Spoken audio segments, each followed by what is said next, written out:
Covid నుంచి మనం ఇంకా ఆ రక్షణలో ఉండాలా? ఇంకా కోవిడ్‌కి మనకి ఉన్న బంధాన్ని ఎలా చూడాలి? ప్రస్తుతం ఉన్న పరిస్థితిని ఎలా చూడాలి? అంటే ప్రధానంగా ఈరోజు కోవిడ్ సర్జ్ గురించి మొట్టమొదటిగా చెప్పుకోవాల్సింది ఏంటంటే ఇది ఎక్కడికి పోలేదు.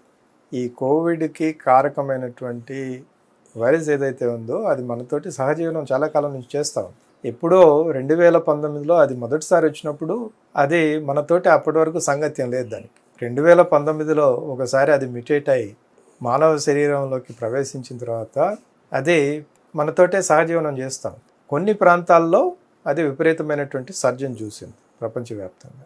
ఎస్పెషల్లీ మనకి భారతదేశం వచ్చే వరకు సెకండ్ వేవ్లో 2022లో విపరీతమైనటువంటి సర్జ్ వచ్చి చాలామంది ప్రాణాలు కోల్పోవడం జరిగింది.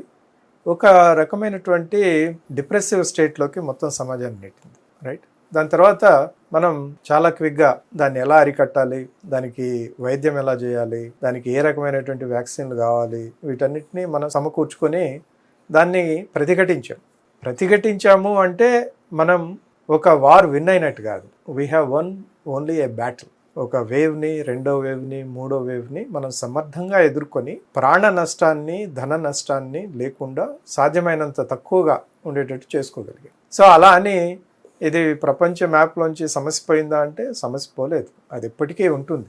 కాబట్టి మన జాగ్రత్తలో ఎప్పటికీ మనం ఉండాలి.